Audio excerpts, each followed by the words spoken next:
damn, day by day out here in South Africa. It's getting wild.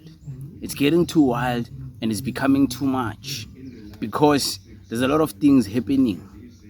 So the Afrikaner, the white Afrikaner, since black people have fought so hard to take away the Afrikaans language from being taught in varsities, from being taught in schools, people are no more learning Afrikaans. It's being replaced by South African and native languages like Zulu, Xhosa, Tsonga, akusafundiwa Afrikaans. So they've decided to build their very own university where there's just only Afrikaner kids who go to that varsity, that go to that university, and they don't want black people, they reject black people. And I'm gonna play a clip. I think they were in assembly singing one of the Afrikaner song in that university. Take a listen.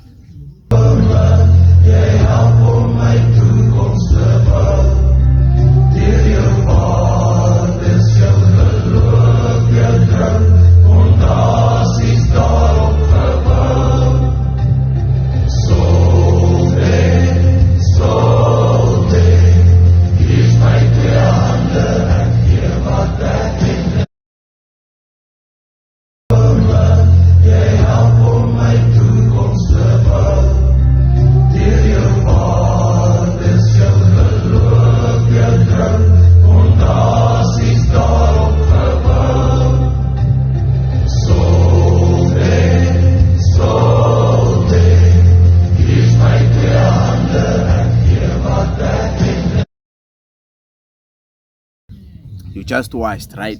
So those are Afrikaans kids. Afrikaans kids who have Afrikaans parents, Afrikaner parents, white Afrikaner, white Boere mense.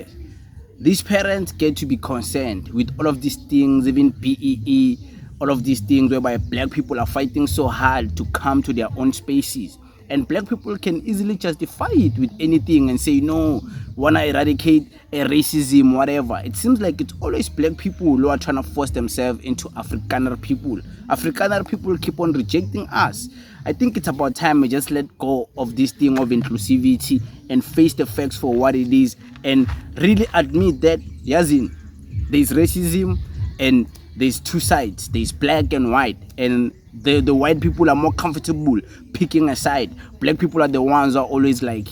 So I think if we can just be honest to the core as black people, who would appreciate and would look at this for what it is and realize that these people are not trying to be united with us. These people are not trying to come together with us. So back to the school. So these people are saying since the Afrikaans language is no more being taught and subject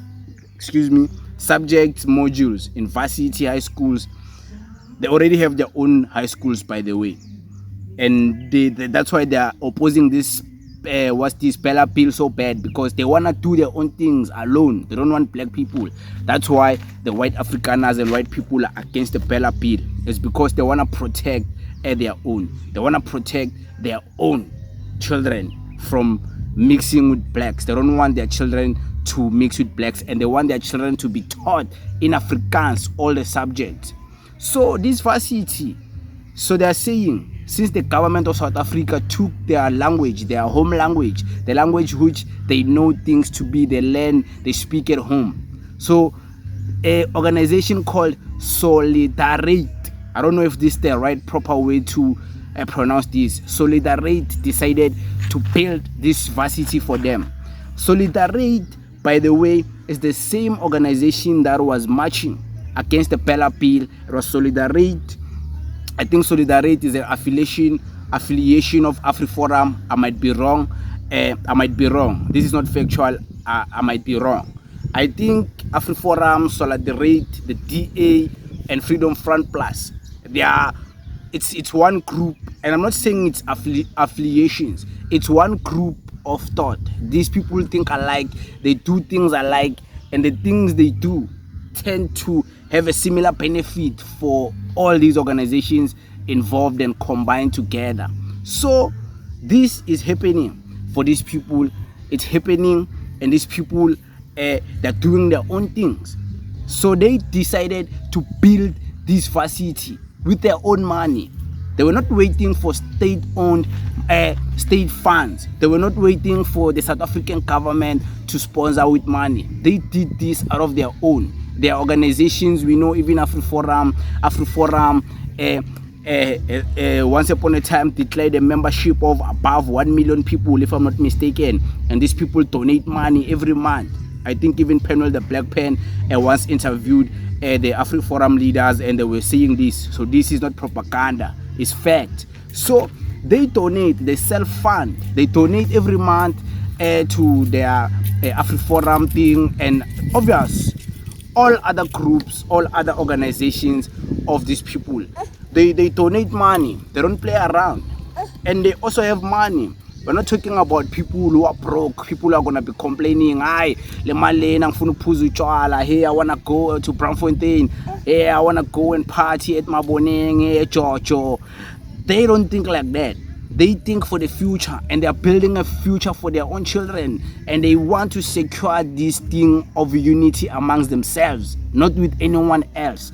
They want to preserve their own unity. So this is what is happening. Even this thing, this whole thing of them building their own varsity, this is just a declaration, and this is a confirmation that these people are doing their own things. They are on their own lane, minding their own business. We just so happen to be in the same country where there's opposing opinions politically, but these people, if they were to live off the grid, I think they will survive. By the way, they are so united, I think they will be able to do things for themselves. They have farms, they have everything, they have livestock, they know how to use the land. The same land the black people are fighting so bad to take from these people.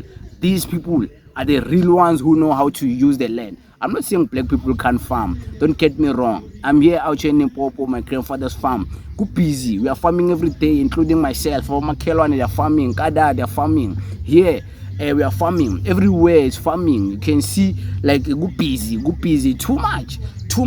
So, I'm not saying all black people can't farm, but they are preparing their next generation. Us black people, our generation, the following generation after our grandparents. Ngathi lento yokufama, working the land, iphelele with our parents who are at the age group of 45 plus going up there. Like, majority of them don't care about these things. But imagine if our very own parents don't care about these things. What makes you think that they will instill this mindset of working the land, farming, understanding how to do these things, livestock, if our very own parents don't think like that? So these people, they are doing this and putting their children on at a very young age, and it's empowering, to be honest. As much as what they are doing, and they're self-saving, they're doing whatever, it's inspiring to watch that these people, like, the way they think futuristic. They don't think for the now. They don't think for just a small time, small minutes. They think for the very long time. They think for the future, and they're building their future from grassroots up. And they don't want any disturbance from black people trying to be inclusivity. They don't want that. They don't want it.